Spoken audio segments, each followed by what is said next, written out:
Hello, Al. Hi, Steve. Hiya. Just saying before we started there, how what a remarkably good shot the studio that is behind you. So well done for that. You don't miss a trick, do you? Lots of screens there. Yeah, amazing place. That's obviously a vision of what Shabby Road looks like. Yeah. Well, this is the upstairs studio. Actually, we have Okay. two. This is a control room two, which is the smaller of the two. The Wow. downstairs one's got speakers that are that big. Really? Wow. Okay. Um, I, Tell me a little bit. Going back, I will come back onto the studio because I want to talk to you about that. I mean, I've been looking through your biog here. I'm amazed how much stuff you've done. I don't know whether you are, but there we are. You first came to. Did you come straight to Wales in '71 when you came to the UK? No, no, it was a long, convoluted journey. What I always say to people was, with an act like this, you've got to keep moving. No, I came from near Melbourne in Australia to the Isle of Skye, and I did secondary school in the Isle of Skye. Right. From 1 year down in Glasgow, I then my oldest brother was living in Sheffield, and we're all kind of musicians. He was working with a group called Jimmy James and the Vagabonds at that point. Oh yeah. James had the big hit with Red Wine before UB40 did.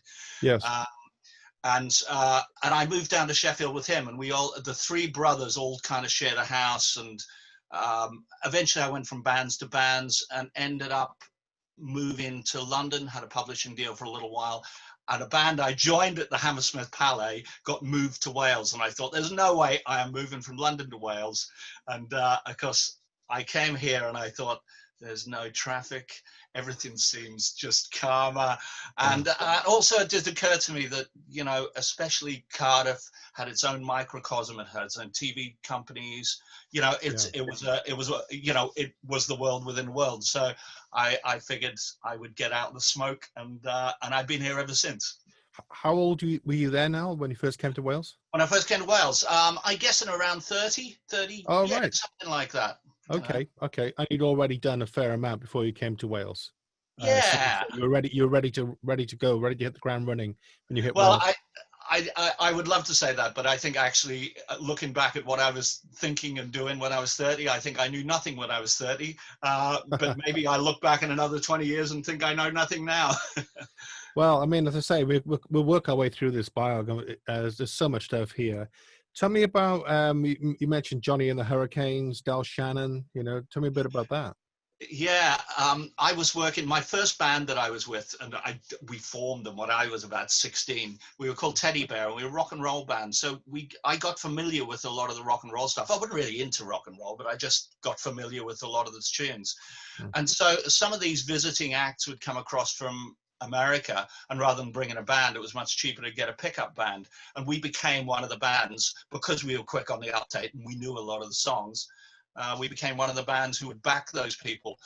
The interesting thing about Del Shannon is that I played bass for Del Shannon. I was a guitarist, really. I hadn't played much bass. I played a bit of bass, but I'd heard that he didn't like bass players that played with a pick. So I thought, oh, God, I better play with my fingers then. And the first rehearsal that we did, he went, proper bass player. Someone plays with their fingers. I thought that was a good call. Nice. What was he like as a person? He was a fantastic guy, a really, really lovely guy. I think every time we met up, he would bring everyone presents. Right. My favorite story with Del is that he knew everything about every note that everyone played. He knew his music inside out. And he would, not in a nasty way at all, but at the end of every gig, he would bring everyone into his room one by one and just say, that number there, if you can do this a little bit different, or maybe there's a couple of wrong notes, have a little look at that. And he did that every night. This was a 2-week tour, mainly in Germany. He did that every night. And we got to the last night and he brought everyone in, and one by one, he said, tonight was perfect. And I thought, just what a lovely thing to say, Wow.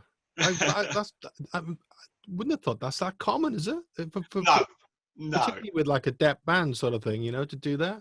Yeah, not at all. But I think there are many ways of leading a band, and I've led many bands. So there are many ways of leading, and you can do it by being a little Hitler, and then everyone's going to hate you, or you can be kind of nice about it. And I think what he was saying was that I know what's right and what's wrong, and I'm just letting you know that I know, but I'm not being nasty about it. I'm just letting you know that I'm on the ball and I want you to be on the ball. Wow. And you know, that was I thought was a nice way to lead the band. You know, Yeah. he was never nasty and never had any cross words from it. It's just really lovely gentleman. You know. I mean, it's a bit of stick and carrot there. You know, there's your piece of cake. And by the way, can you play that? Can you hit that right note next time? You know. Yeah. which is a nice approach. Was that challenging for you because you weren't naturally a bass player?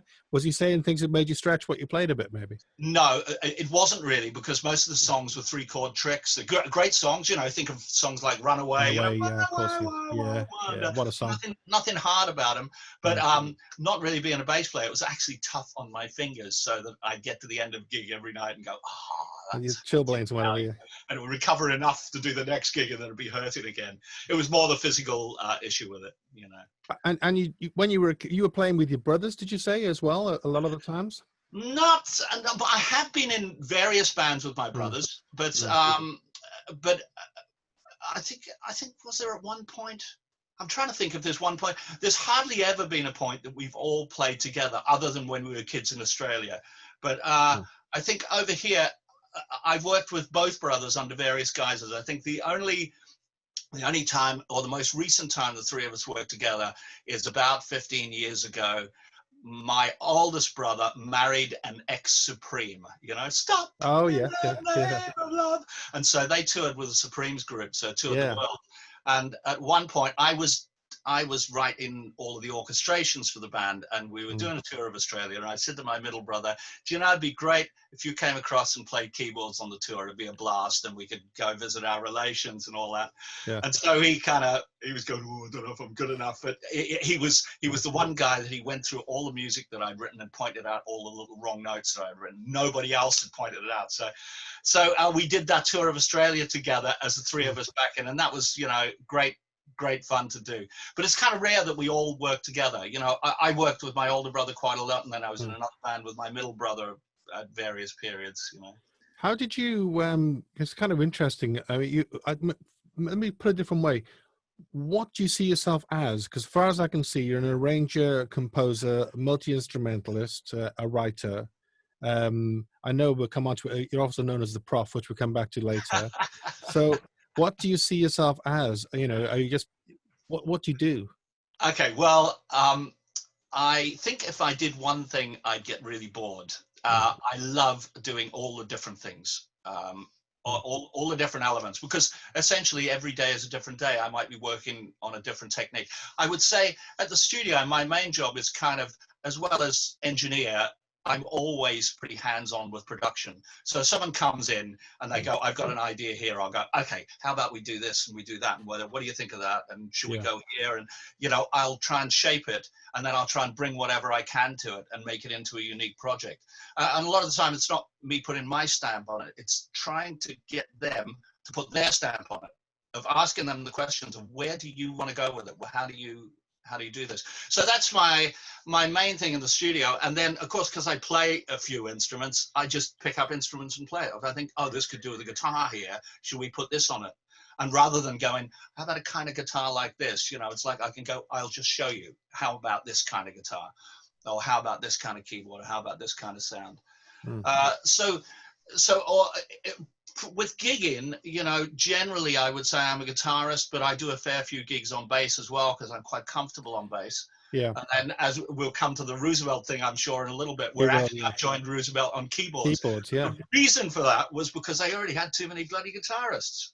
You know, guitarist in Roosevelt, they didn't need another one. But there we are. In Roosevelt, I end up playing guitar as well on various things where we need it.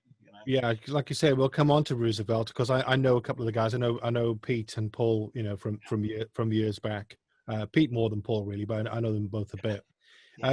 What's striking me looking at your biog here is how you're obviously very strategic. You know, you're very strategic, and you think ahead, and you create opportunities, right?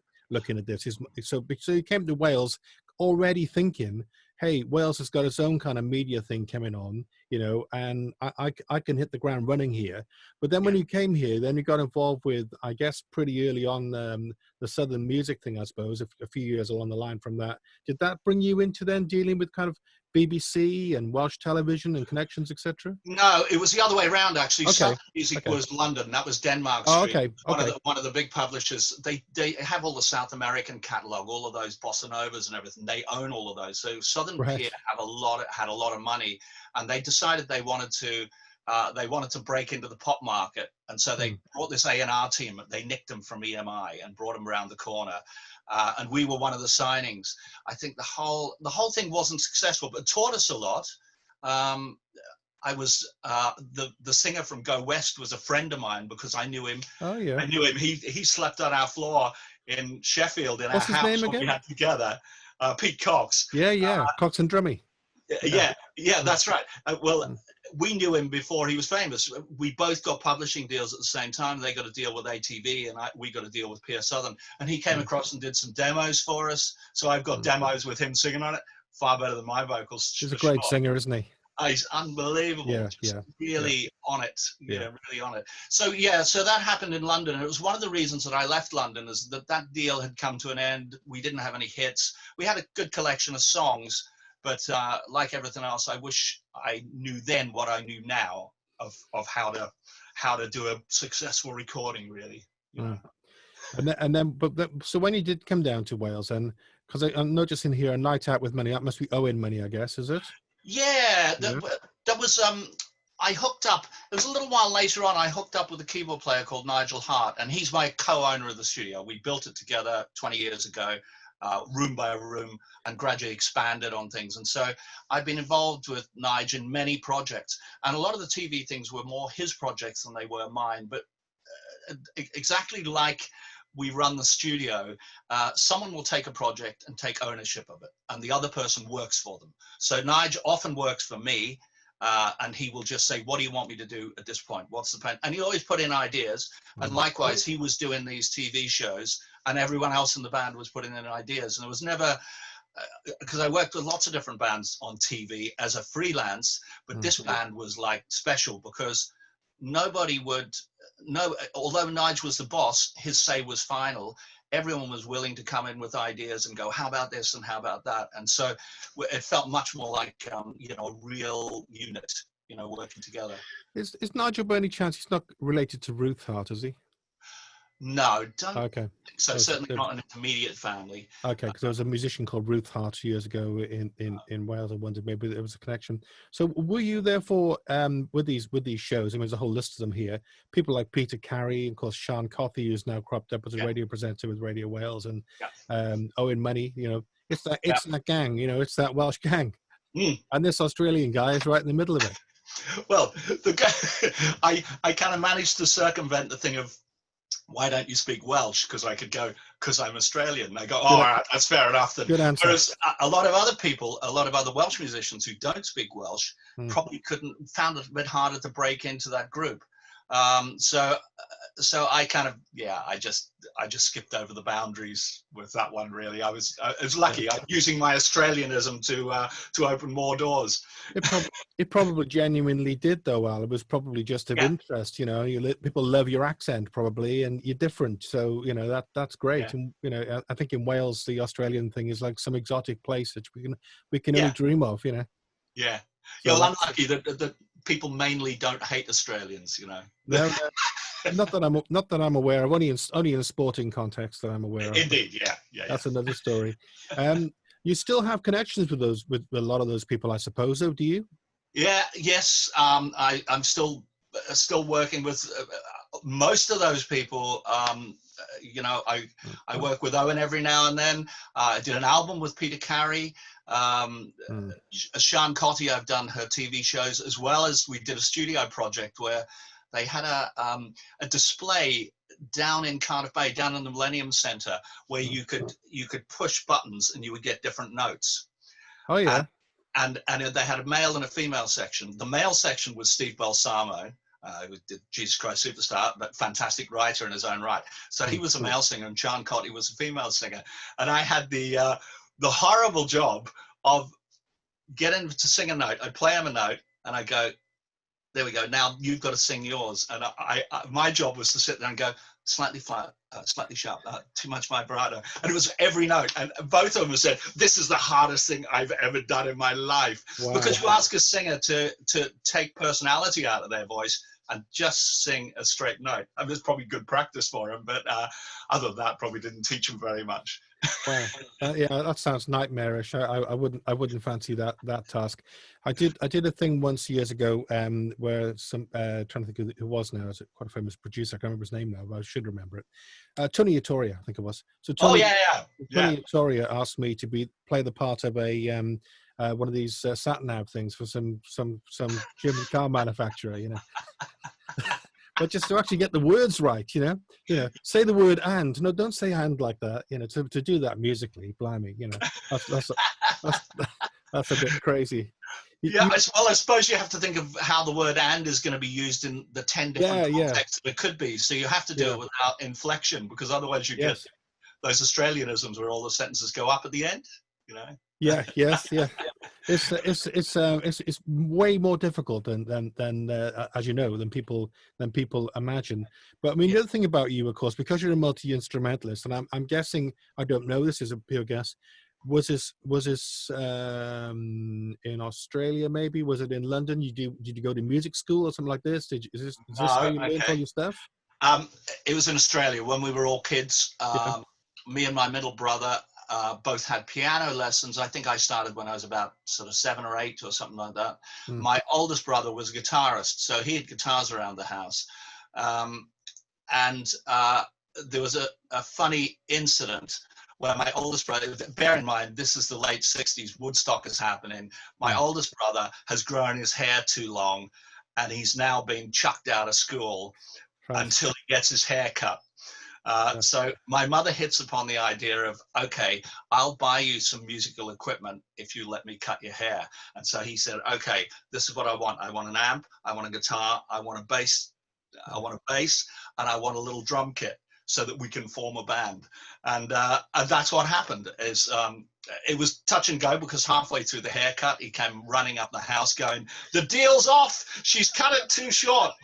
But of course, she cut one side too short, so she had to cut the other side then. So the deal was on, and we got some music equipment there. So although I was having piano lessons, it was kind of mainly, you know, those typical classical piano lessons. Didn't interest me a jot, but I got better at piano, but it didn't interest me. But the guitars lying around the house interested me much more. So I was teaching myself guitar while I was having those lessons. And I think by the time in 71 we moved across, I was an okay guitarist. I really got into James Taylor. I'd gone into three finger picking stuff. Lovely. And so at that point, and I can't really remember whether I played bass very well or not, but I was the bass player in the band in Australia, and God knows how good it was, because I have no inkling how to play bass. I must have got by, I guess. However, I suppose as a result of all of this, your ability to read music and play with just about any instrument sort of comes through. Is that right? Yeah. Well, I'm halfway in between one of those people that reads and doesn't busk very well, or someone that busks very well and doesn't read very well. I learned the mechanics of reading music when I had piano lessons, so that was inbuilt. And it was quite funny, because even 10 years later I was thinking, I know more about the theory than a lot of the reading musicians I'm working with. I'm not as good a reader, but I actually know the nuts and bolts, the mechanics of how that works. Maybe it's something that's come out later, because I'm particularly good at writing music, because I see the mathematics of it. There's something about it that works for me. I'm better on paper sometimes than I am on an instrument. So I didn't really read at all on guitar. I was completely self-taught. When I turned about 20 or after that, I thought, oh, I really need to teach myself to read on guitar. I knew the mechanics of it, but there's a difference between knowing what an A note is and where it is on a guitar, and seeing it on a piece of paper and just reacting to it, which is what you have to do when you're really a reader. So I've still struggled with that. You know, I do lots of reading gigs, but I wouldn't call myself an A1 reader. There are people who are much better than I am at that. But it has it has opened up a whole load of things with orchestration and writing Yeah, exactly. orchestra and all that sort of stuff. Yeah. So your next question is, did I go to music college or anything? No. Wow. I Okay. taught myself everything. I bought a load of scores. I went through them. I tried to figure out how Mozart did it, how Mahler did it, how Beethoven did it. I bought myself books on harmony and read through them. I set up a virtual orchestra at home with lots of samplers and everything. So I had like I could do full orchestral arrangements and sort of kind of hear them come to life. I didn't realize how tacky they were until I started using real ones. Well, okay, because again, that's a question which was going through my mind. So I'm trying to remember. Sorry, Al, I can't remember. You did something recently. I watched it last night, and I can't remember. It was you. And you're playing quite a small guitar. Oh, It's yeah. a duo thing, and you're talking about in the intro to it. You said, "Oh, we only used like I don't know 4 violins and a cello or 2. You know, not what we'd normally use." So you know, Yeah. you have a real kind of vision in your head of how string parts complement each other and go together. You know, which is quite something, really. I think when you first start writing for instruments like that, they control you, and you feel like, oh well, I can only do this because I've only got these amount of choices. And after you've done a certain amount of it, you can then control the orchestra. It's a kind of weird thing. It just clicks after a while.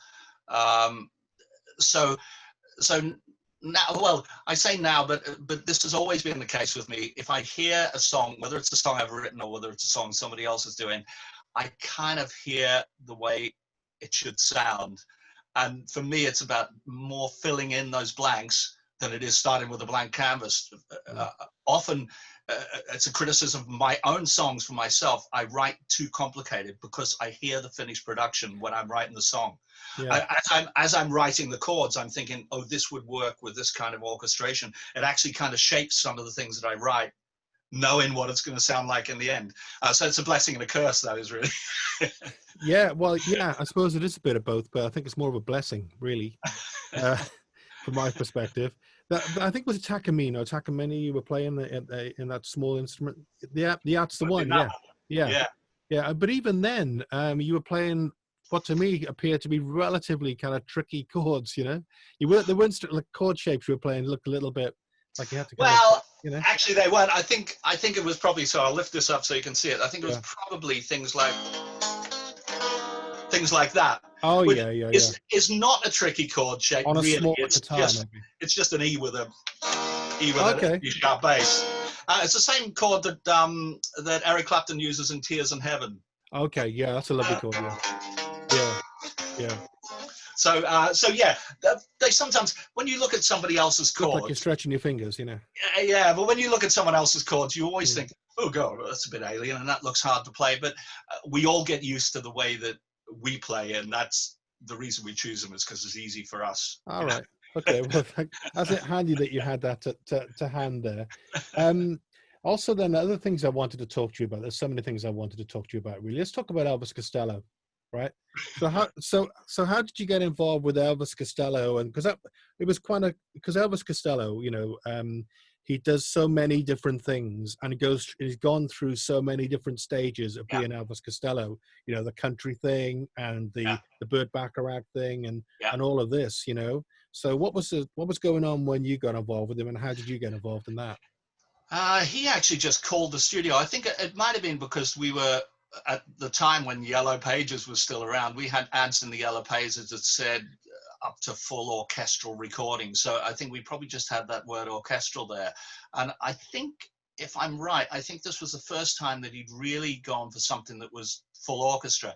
He might have done the Thingamy Letters, whatever it is, with the Brodsky Quartet. He did an album, a quartet. Now, it might have been that whetted his appetite to do something with a full orchestra. I think this was before the Burt Bacharach. No, yeah, maybe he'd done the Burt Bacharach album. Maybe that's what whetted his appetite, is Burt Bacharach and his fantastic orchestra. And he thought, oh, I could do something great with this. And so I know, I read afterwards that he'd been dabbling a little at home, and he'd trying to teach himself to read music. Which is not something you'd think from Elvis Costello, because he's so much of you know, a guitar man and, you know, that front man thing. But he wanted to do some serious music, and he'd written what was it wasn't quite a ballet score, but it was a piece of music that was a stand in its own right. I think it was about 35 minutes long, and he'd done rough orchestrations. And then he'd given it to an orchestrator who brought him back this big book, like this big, with masses of pages, and gone, there you go, there's your arrangement. Yeah.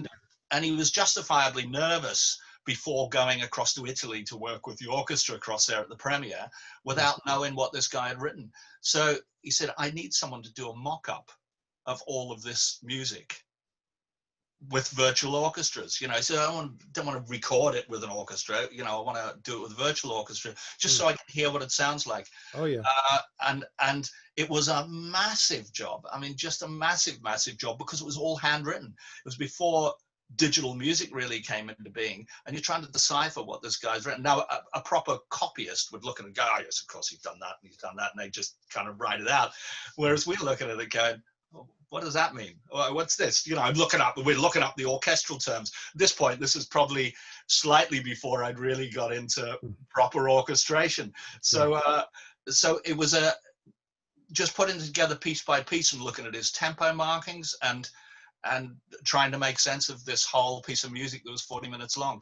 The whole thing was fraught with problems. I think I was away when the project started. I was working with Jane McDonald down in Bournemouth, doing a summer show with her down there. Yeah. And I was talking to Nigel on the phone, and he's going, the computers are not working. The hard drives, we've got compatibility problems. I think we're using AMD processors at the time, and they weren't compatible with anything. And also, this was at a point where recording with a PC, which is what we use, was in its infancy. You could get about 20 tracks, and then the whole thing would fall over, because you didn't have the amount of RAM that you have these days, or the really fast processors, the multi-threaded. You didn't have any of that stuff. So they were having real trouble with it. And I know 2 months later, I'm still talking to him and going, I'm just about ready to come home. How's the Elvis Costello? How is the most important project that we've ever had in the studio going? He's going, well, we haven't really started it because the computers are getting. Oh God! So I got back from doing the Jane McDonald thing, and I put everyone to work on it. And I said, right, this is how we do it. You're doing that. You're doing that. You're doing that. And we had people almost working around the clock, working through the score, getting it finished.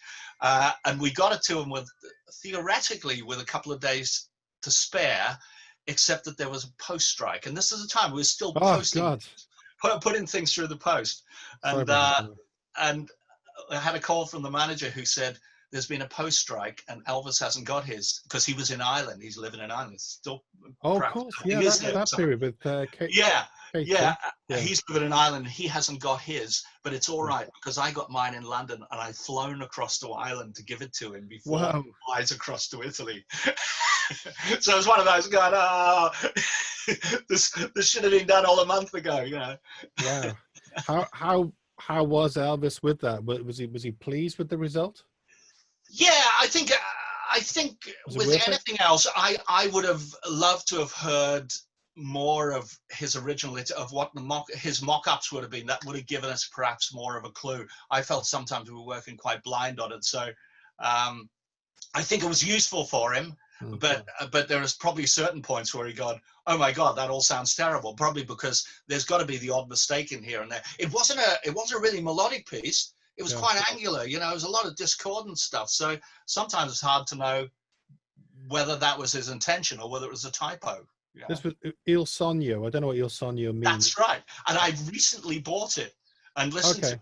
And I thought, I thought, I don't recognize much of this. Did we either cock it up completely or is it just that it was such a haze? I think it was probably just that it was a haze at the time. But here in the finished piece, it sounds great. You know, did you actually get to London Symphony Orchestra recently? You know. Yeah, amazing. Did you actually get to meet Elvis at all? No, none of us did. Nigel spoke to him on the phone more and said that he was great fun, really nice bloke. You know, and what more can you know? We were all just working together in it to try and get him what he wanted, and we got as close as we could, I think.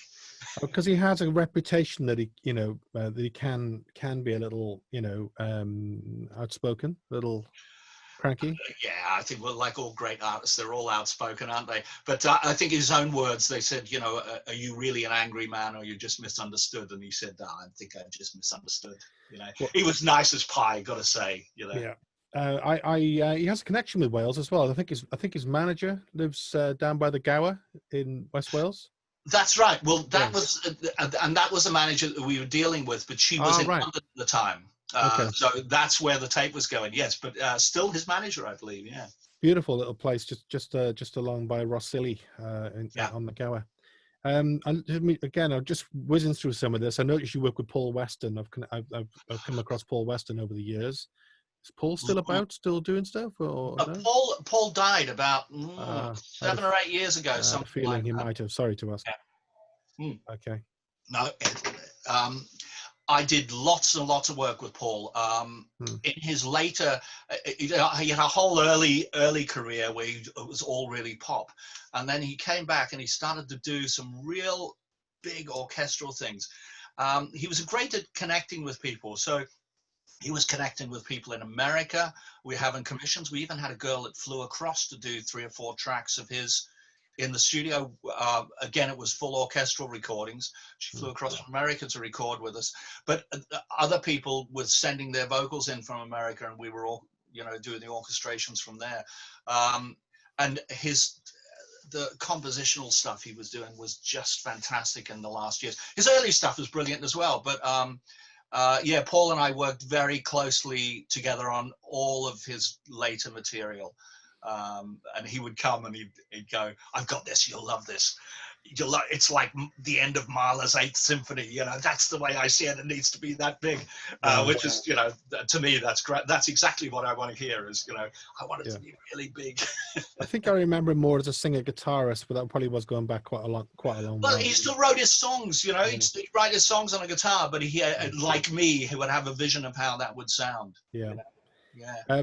Some of the stuff you've done, I mean, it's like a who's who of Welsh celebrities. It really is, Griff Rhys-Jones, you worked with him, and it was on the Pembrokeshire Farm project. Did you have to base yourself down there? And no, it was done from a TV company called Modern TV, who are a Cardiff TV company. Okay. And like all of those TV series, they give you the films and they go, this is approximately what we're thinking, how, we'd like to hear what you would do on it. I think with Pembrokeshire Farm, we did, they gave us, I think they only had the first program of 4, and they gave us the film of them, and we did some recording pretty much for the whole of that first program. And the guy who's running the company said, I love it. I love it. It feels like it's coming out the rocks. And this was, it was a weird idea because it was orchestra, drums, and brass. And they were the only things on it. So you would have these jazz drums. Sometimes it wasn't bass that went with the drums. It was these drums going, and floaty strings and clarinets over the top of it.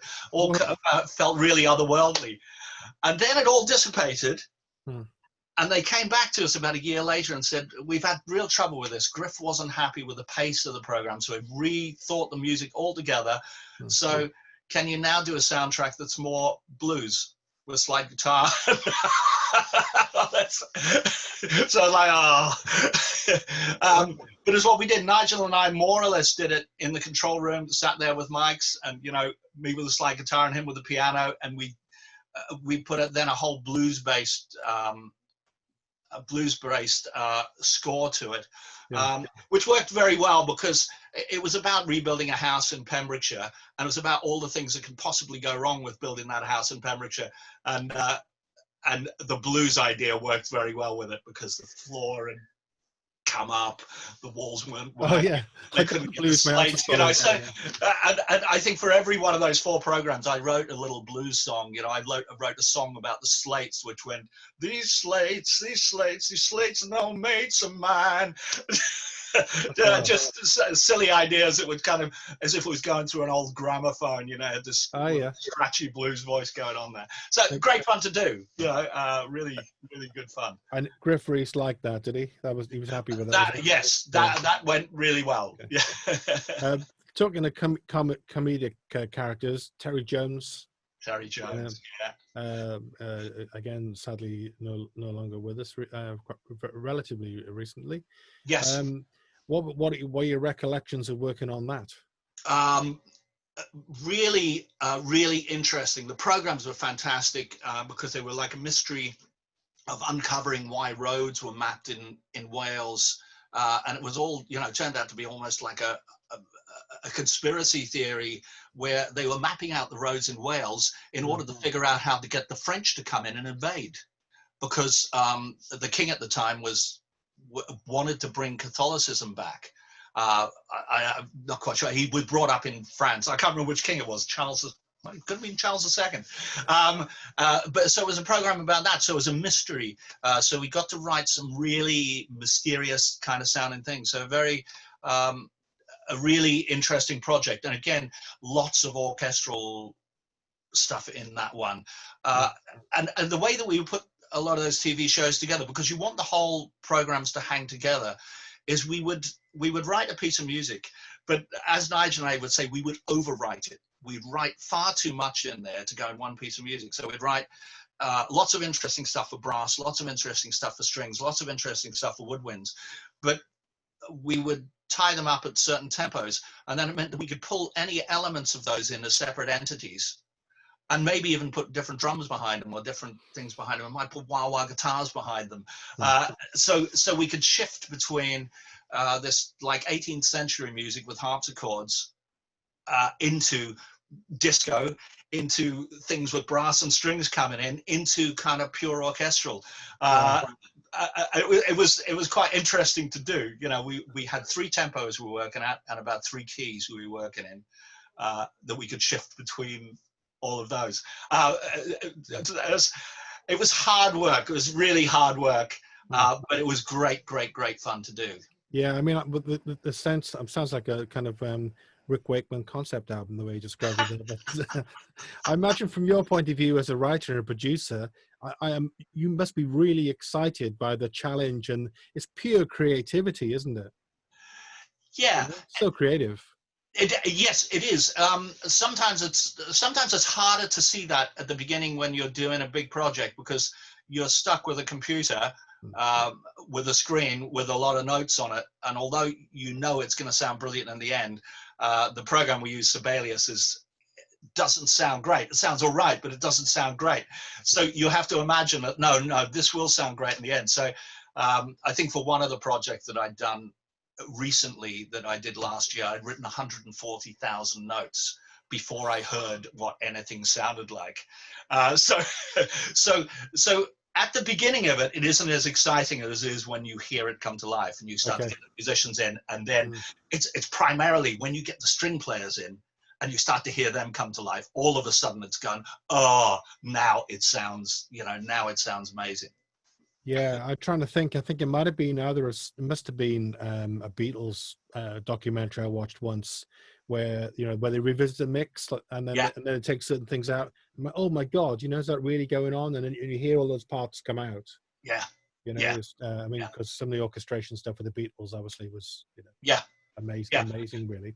Yeah, you could hear it on the when they released the Love album. If you ever listen to it on surround sound, they put some of the orchestra stuff at the back and the Beatles at the front, and you really heard the separation between them. It was quite amazing what some of those, some of the parts sounded like in isolation.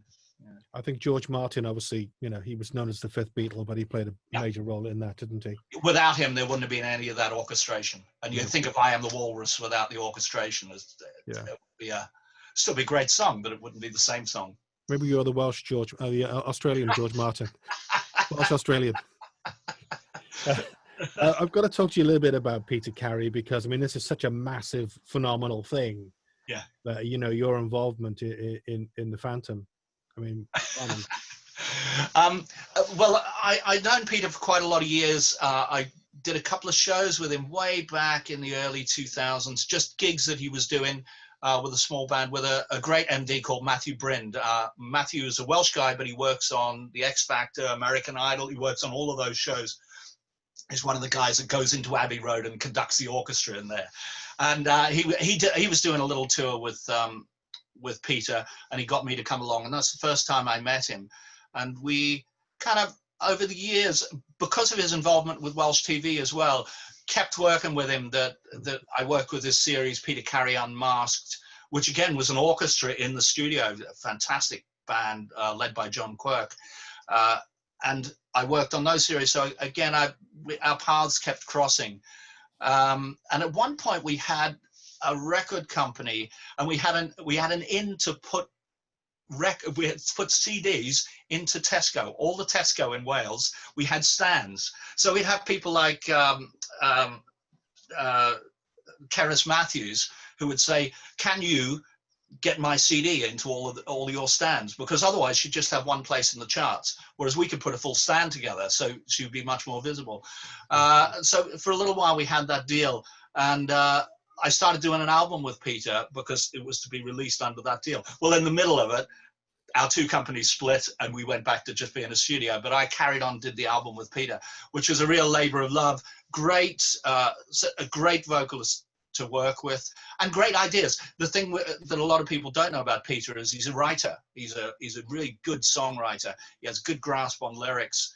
So it was a two-way street. If we would work the orchestrations between us. So lots of interesting stuff there, and a lot of original stuff on that album I did with him. It was called, I'm trying to think what the album was, Standing Alone, which was a Mal Pope song. Oh yeah, Mal's a nice guy too. Mal's a great guy. Yeah, that's right. So so I've been working with Peter, and we did that album. But interestingly, there's a song that hasn't been released yet that I've got Peter on, which is a song of mine that is destined to go on the new Korgis album that we're currently recording. And there's a song called This Is the Life. And in the middle of it, I said to Peter, I said, you know, I need you to do that New York Jew thing that you do. Excuse me, so I'm not being racist about the Jew, but he does a thing where he goes, we got to this and we got to do that. And I got this section in the middle of it. It was just a New York guy ranting about what is wrong with the world, and he's going, on their mobile phones, you know, bankers, you know, doing this, and all these politicians using religion for their own ends, and, you know, all of this sort of stuff of just him doing a rant. So that's going to arrive before too long, probably in about 2 or 3 months.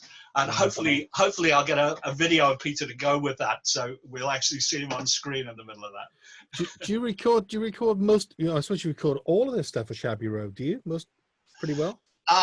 Yes, up until the last 3 months, for really obvious reasons, and the fact that not very many people are coming to Shabby Road. A little more now than they were. But it must be said that over the years we've done many projects as a pair of songwriters called Daniel and Laura Curtis, who really are worldwide songwriters. So they will be sending things in from studios in New York, studios in LA, studios in London, and putting them all together at Shabby Road. So it isn't, not everything is recorded. It's a remote world these days. You can record anywhere and send them through. Some of their projects, we had people just talking into iPhones, into iPads, and send them all through, and we put them together. And you would think quality can't be anywhere near good enough to do, but amazingly, you'd listen to it and go, you can't tell.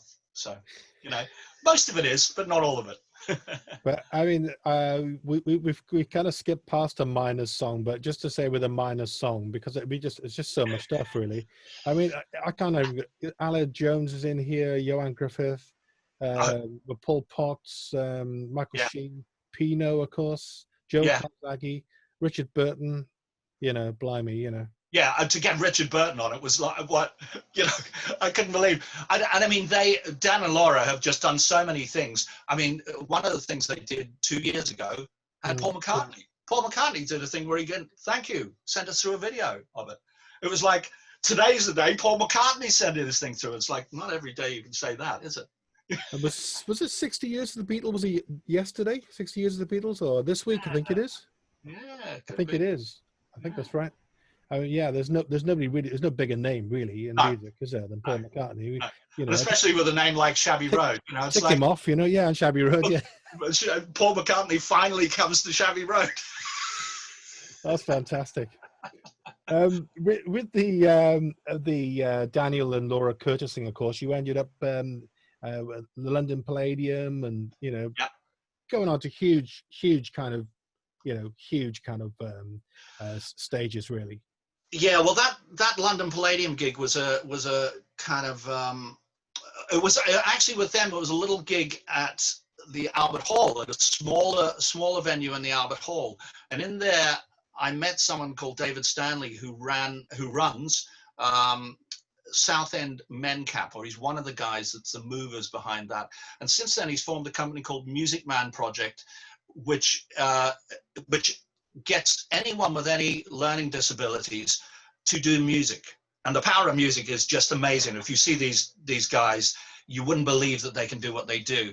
And for them, I've done 2 gigs at the Palladium, and then last year was out my 140,000 notes was the Royal Albert Hall with a full orchestra. There was, I don't know, 400 people in the choir, as well as an 80-piece orchestra, as well as the rock band that I put together for it as well. So we're all playing this music together. And it's through Dan and Laura that I met David Stanley and have done all of that work. So that has been, an amazing journey, What was it like playing the Albert Hall? Well, it's a funny thing, actually. Most musicians will tell you the same thing. You're aware it's a beautiful looking hall, and you're aware that it's a beautiful looking hall, but in the end, when you're doing it, it's just a venue. It's just a gig like any other gig. The same with the Palladium. I mean, I brought one of my kids onto the stage at the Palladium and said, this is where John Lennon looked up at the Queen and said, all the people in the cheap seats, clap your hands, and the people in the rich seats, rattle your jewelry. And that's the very spot that he stood on. But other than that, it's a theatre, and it's just a theatre, and it's a beautiful theatre. But once you're there and doing it, you're just doing a job of work. And most musicians will tell you that when you're in the audience at one of those places, you go, oh, this is fantastic, and I love it. I'd love to be on the stage there. But perhaps being on the stage there is, although it's a thrill, it isn't. You're just there to do a job of work, So.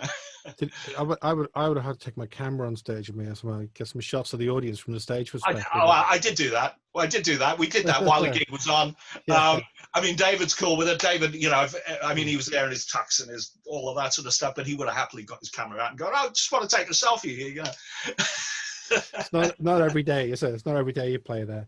I mean, it goes on then to an album with a phenomenal list of artists, performers, from Broadway and all.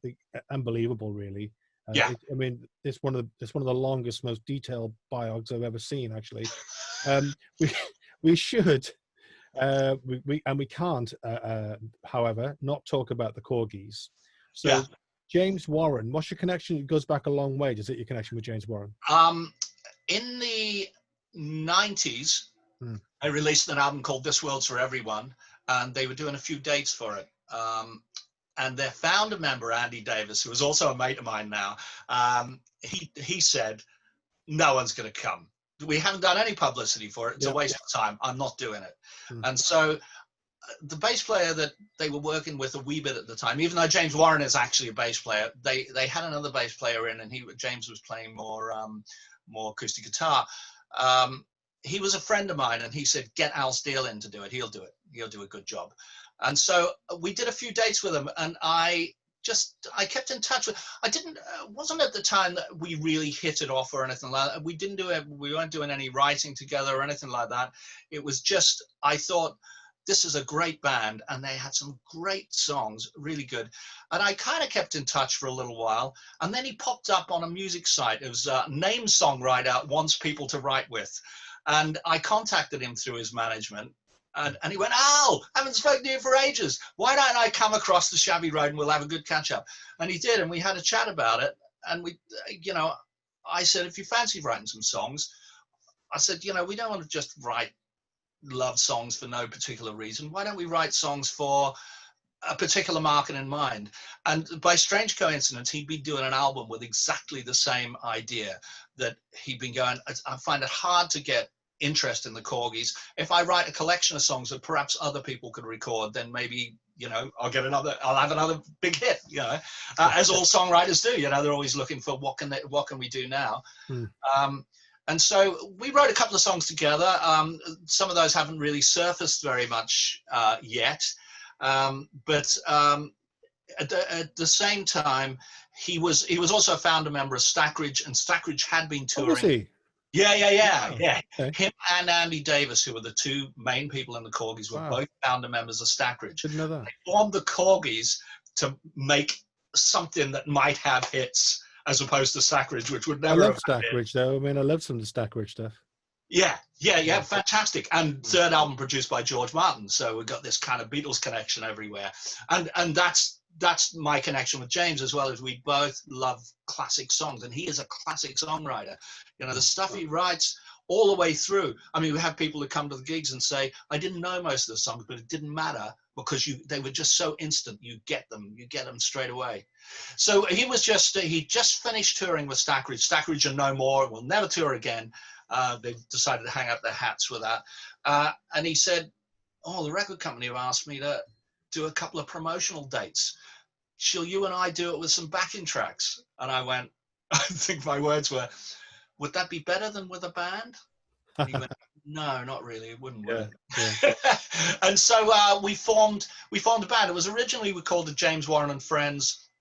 Realized quite soon that we weren't getting much traction with that, and thought there is definitely going to be more call for the Korgis, because the Korgis have never toured. And so we put together a show that was more Korgis than James Warren, and I've been touring since, and the reactions have been good. It's hard to take a band that have never really toured, who don't have a touring fan base, and bring them back to life in a way. We've had rave reactions from all the gigs, but sometimes the gigs have not been as well attended as we would have liked. So my job in the band, and because I think you said it before, that I'm always looking for the next thing, and I'm always thinking about what can you do to make people come to a gig? What can you do that's different?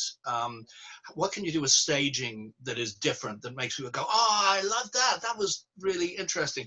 So my job is to kind of, as well as guitarist, is to think of ideas of what we can possibly do to bring more people to the gigs. What kind of tricks do you use, and what kind of thing? What might that be? Well, on stage we might do some odd things, like there's an old Korgi song called Cold Tea. It doesn't require the backing vocalists on it. So at the point, the backing vocalists all set up a cafe scene. So it's a bit like you're watching a play. So they get a table out, and two of them become people at the thing. Someone else becomes a waitress, and they start serving tea. And there's this whole thing that goes with people go, this is cold, it's no good, and go away, you're rubbish. So they have this whole conflict thing going on while we play the song. That's just one of the ideas for stage, to make people go, that was more than just 5 guys or 8 guys on stage playing music. It was a bit of a show. We use back protection, we use film. We used to try and get a big video screen wherever we could. I've now bought 2 big 50-inch TVs that we stick on either side of the stage, which I cart about to the gigs, and make it a run for my own back always. But it's just trying to make the experience a bit more enjoyable for people, that it isn't just guys playing some music. You've got something to look at as well. Recently, my most recent thing is I've just started putting these up. We have a series of cartoons called Keeping Up with the Korgis, which the first one went up a couple of days ago. And it's just ideas of, while we can't gig, this idea of what have the Korgis been doing while we can't gig. And it's just, I just thought of any wild idea that came into my head. So the first cartoon is James Warren is on his way to Tibet to reinstate the Dalai Lama as the rightful spiritual leader. And it's just a cartoon of James on his way, dragging a huge crate behind him, which says XL Lama Noodles on it. So there's a whole series of these that are going to be coming out. That's a really great idea, by the way. Of just being a talking point, of just something that's a bit... Yeah, that's a great idea. I mean, with the Korgis, I mean, everybody's got to learn sometime. It's a song which kind of resonates, yeah, maybe worldwide, but certainly in the UK. I imagine they've got a much bigger back catalogue than that. But I mean, the Korgis, the guys are what, they're into their 60s, I guess, are they these days? Yeah. Yeah. Yes. Yeah. So this idea, almost like a little bit like Damon Albarn, I can't remember the project he had now, where Gorillas. the Gorillas, where they got the and this kind of culty kind of visual concept stuff. Yeah. Became what was became the vehicle to make that work. So I think you're onto one with that. My daughter just popped her head through my door, looking earnest and strange, and I'm getting some calls, but that's okay. We'll deal with the family stuff later. Are you okay there at the moment? Yeah, I'm good. Yeah, I'm good. All right. Yeah. Just so we got to move on to Roosevelt, okay? So my understanding with Roosevelt is, in fact, I've got to be honest with you, I've never actually seen them play live. I've only ever seen the video stuff, which I think you have a part to play in, which, by the way, are really, really good. Yeah, I mainly probably am involved with the video stuff. It's mainly me that puts them together. So my history with Roosevelt is, and in fact, I go back slightly before my history with Roosevelt, because you talked about Tony Attoria. Yes. And before we opened Shabby Road, Tony Attoria's famous studio was our studio of choice.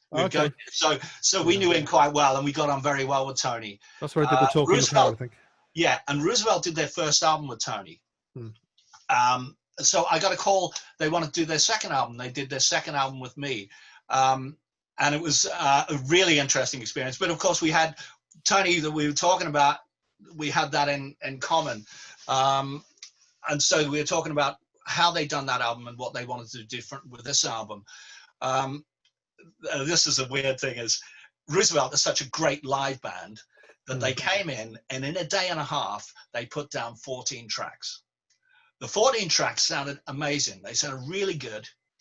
But they then spent the next 2 years coming in one by one and putting extra parts on them, putting backing vocals, putting extra guitars, changing things around a little bit. Well, they probably spent about a year doing that, and then they spent the next year kind of stripping things back, saying we want to strip it back so it's more like it was on the original sessions. But through that whole process, every one of those songs got looked at in detail, and everyone got produced as a separate entity. So some sounded more psychedelic than others, some sounded kind of quite acoustic and in your face. And they all, you can tell, they all had attention to detail to them. I think the last song that we recorded on the album was Bluebird City, rather. And I like that song. It's a great song. It's a fantastic song. Yeah. So we recorded that, and Paul said, I just want it to be stripped down like nothing, no production whatsoever. And I'd be going, yeah, that's what you said for the last 3 years. There's no production. And what we've done is we produced the hell out of every single song. And we recorded it, and I think we put a little bit of maybe accordion on somewhere, put a little bit of maybe mandolin stuff. So it had virtually nothing on it. And it didn't sound produced enough. And I said, it's the one track on the album that actually doesn't stand up because we haven't put any gloss on it whatsoever. And it shows you what the rest of the album was like, and the fact that you could really tell by listening to it that attention to detail had gone into everything. And so we did the same thing to Bluebird City, and finally it fitted in, that just the subtle things like the little reverbs and space that everyone was in, made a big difference. So great fun recording that album. And Paul and I really hit it off. Possibly because we're both writers, because I kind of get what was in his head, and he has a real vision of what's in his head. With everyone in the band would say, it is Paul's vision. We are there to try and realize his vision of it, because it's strong. It's a strong idea. It's based on the truth. He doesn't want anything really that isn't the truth in there, that anything that deviates from the Roosevelt sound, really. Even though we do lots of different styles, you can tell it's the same band. You can tell it all comes from the same mold. So I kept in touch with them, and I think it got to about 4 years ago. I just pop along to gigs every now and then. Sometimes I get up and play. Sometimes I play a bit of keyboard. Sometimes I play a bit of guitar. And I think Simon, the drummer, got me aside and he went, we should be playing better venues than this. We should be doing, a cappella up there is a great venue. We should be playing that. There's far worse bands that are playing that than we are. And I go, yeah, I know, Simon, but you need the profile to do it, and you would need to prove, and I think a cappella have said this, you need to prove that you can get 150 people in there. If you can prove that, then you can do a gig here. And so I, without consulting the band, I put a post up on Facebook which said, just been to see Roosevelt. What a fantastic band. Who would like to see Roosevelt do a big gig somewhere with extra, maybe an expanded band, maybe with films, etc. I had a whole load of like 50 people had come back and said, yes, I would like to do it. So at which point we entered into discussions with the band of, okay, well, maybe we should do this big gig. And then I think I just said to him on one gig, I said, I'm just going to come along with a keyboard and just see what I can do on a night. Yeah. And so since then, they haven't actually done a gig without me.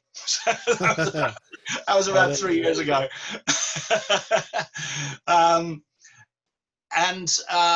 We then, that first big gig we did at the Globe. Yeah, and nice venue. Yeah, and I couldn't believe that a band that you can go and see for nothing in a pub, we got 230 people in there. Wow, that's great. Now they're only I was paying something like £6 or £7 a ticket. Wasn't lots of money, but it was quite a feat to actually say that these people are going to come out on a night, shell out money when they don't have to. They could just go and see it up the road. But I think we let everyone know that it was going to be a different event. It was going to be something that was bigger and not something that they would see in a pub. So yeah, we had back projections. We had guests come on and play with us. It was a fantastic night, and everyone played the hell out of it. It was a great gig. So it's kind of, we've expanded the band a little, and I think that idea injected a little bit of life into them. Whereas I think some of the people have been going, should we really be doing this for so long, and is it going anywhere? And I felt it's criminal for a band this good to not be going anywhere. So. Well, I'm going to say I'm feel quite guilty really, because I know kind of some of the venues that they play. I just haven't gone to see them play yet. I've asked if I got a band. I'd love to get a support slot with Roosevelt, but maybe put a word in for me. They keep ignoring me, but we'll see. But I think when he did the Globe, he went back with the brass section. Was that the second time or the? Yeah? That was the second time. Yeah. Well, then that again gave it another dimension. I guess you scored that, did you?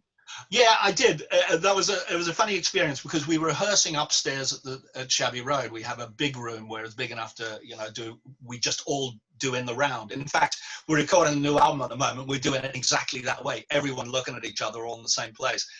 It's a bitch in terms of trying to get separation from sound, but but the payoffs are great.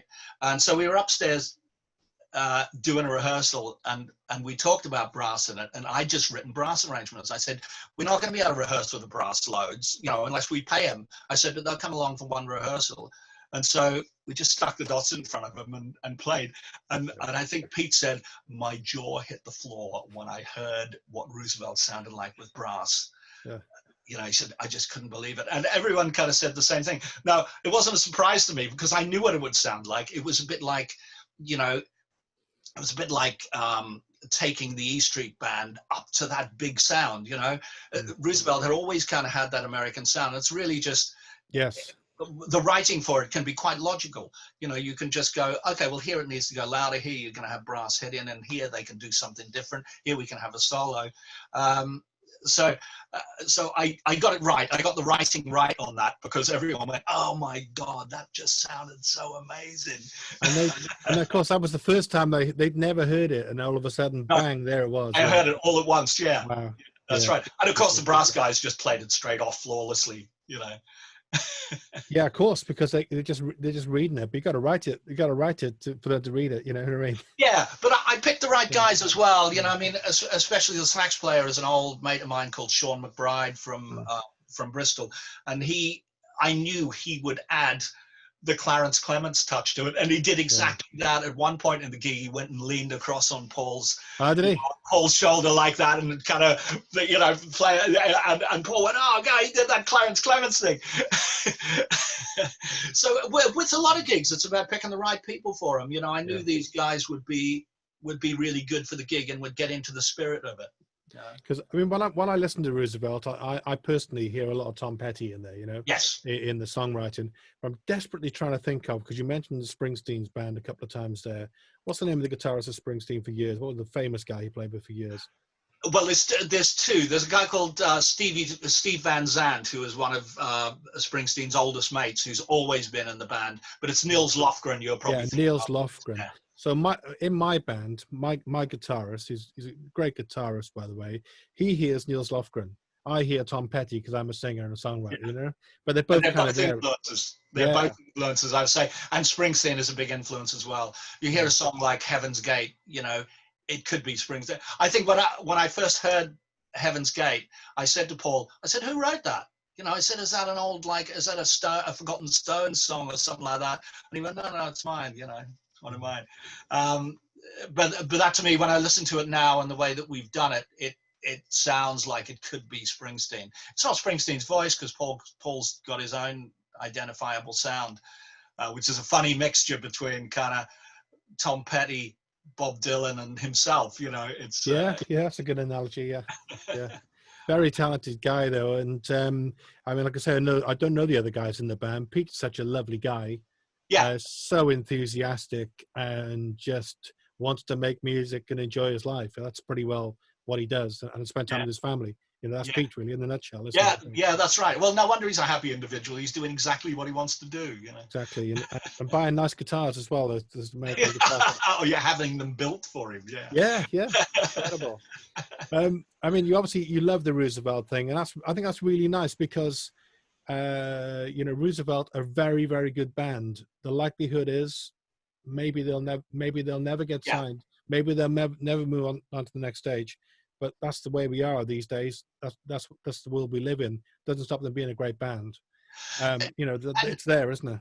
Yeah, and there are different ways to define success. You know, I think one of my favorite ways to define success is you're doing what you want to do with your life. And if your life choices are good, then it doesn't matter that one thing makes a little more money than others. That in a way, as long as you can still gig and you can still get the enjoyment from gigging, and as long as people are coming along and enjoying the gigs too, not all of it is about money. You know, there are many sort of different levels of band. You know, with the Korgis, it isn't about money. It's about getting it out there and doing some of the most enjoyable gigs I've ever done in my life. You know, that's, you know. There's nothing wrong with that. No. Just briefly, I mean, you've done so much. Like the phrase I've picked out of that, you've likened it to Roosevelt, but I'm hearing it for Al Steele. You know, doing with your life, what you want to do. Yeah. You know, this is what we've just been listening to for however long we've been talking. You know, you're doing that as far as I can see, and congratulations to you for that. Because a lot of people don't do that. They spend a lot of time with regrets. Yeah. Briefly, what's the future? What's the next big thing? You must have a few things bubbling around. Yeah, we're a long way through a new Roosevelt album. We're only about 14 months into it, so it's, you know, it's still baby steps. Couple of years to go, yeah. But we're a long way through that, and that is going to have brass on it. It's going to have other things on it. It's going to be a kind of, again, a new sound, which is more kind of where we're going. We're talking about maybe our next gig being a gig that's more soul-y. We might do some soul-y covers, and we'll definitely have brass on it. Might even have some backing vocalists on it, you know, to just do something different there. So that's exciting, and the raw tracks are just sounding fantastic with that. The Korgis, we've been in lockdown. We've been recording. We've been doing some really interesting recording projects. One of them was a friend of mine up in Liverpool. He has a band called Exhibit One, and just on Messenger he said, hey, or it might have been me that said, hey, why don't one of us start a song, pass it on to the other one, and see what we've got. And I went, I'm going to get James Warren involved in this as well, because he hasn't written anything for a little while. He needs a bit of a kick. And so the three of us kind of wrote two songs, and it was really odd because I wrote the beginning of one, James wrote the beginning of another, and Chris wrote the beginning of another. And we were all at first going, is it all right if I do this? And I kept saying, it's all right to do anything. Do whatever you feel is going to be there. That's the whole point of it, is that it will be different. And we've got these 2 songs that are just, that one of them goes like a big Pink Floyd thing. It's got computer voices in the background. It's got all sorts of stuff. And the other one is a wry political commentary called Magic Money Tree. And they are they're just brilliant. So that's kickstart us into recording new stuff. We are all kind of writing together on little different bits of that. And again, pulling it all together in Chubby Road. So that's the next big exciting thing. I don't know when that will come to fruition. I'm hoping it might be even as early as September or something like that, if I can get everyone kind of moving on it. So they're the big ones. I would have said the Music Man project would have been a huge thing of the band. This is the thing we did at the Albert Hall and the Palladium before that, because their next project is Broadway. And that was scheduled for next year. However, because of the coronavirus thing, it's all been, it's all kind of been put on hold a little bit. But I'm still I'm orchestrating the music for that. We've got new things. In fact, there's a song that's just about to be released that we've done with me doing remote string recording and stuff. I've got some of my string players have been, I'm sending them the scores. They're sending me back the string parts. And so there's one of them about to be released. So yeah, there's lots of, those 3 main projects, as well as all of the other things that come in, Oh, I think we had a small country hit. In fact, we've had a couple of them really, with a group called Dusty Road, who are a duo. And it's the second one. There's a writing project we do with a guy called Gavin Clifton, who's a songwriter with cerebral palsy. So, so we've been writing stuff together. It's a bit like he said, I will never accept that I can't do something, and so I thought, yeah, I got to work with this guy. And we've been writing together for quite a long time. We had the first single from him that came got about 20 in the country charts or something like that. And then a second single written by a guy called Ian Mitchard, who was a long-term studio client, again with Dusty Road, has just got to number 4 in the country charts. So that's, that's brilliant. That's, I didn't think that was really possible to do that in this day and age, but it seems that it is. So, hey, don't give up hope. Well, and also, of course, once we're through all this, then that studio is going to be a busy place again. So, yeah, you're not, and with your flipping contact book, you're not going to be short of work, are you? You got lots of strings to the bow. That's the secret of keeping any recording studio afloat, is lots of different strings. Thank you very much, Al. Been really interesting to hear your story. There's so much stuff there. Keep on doing what you do. Stay well, and good luck with everything else. For me, good luck with the Roosevelt album. Thank you very much, and come along to a gig soon. I will. When we can do one, that is. Yeah, I will. Put me on the list. Cheers, Al. All right. Thank you.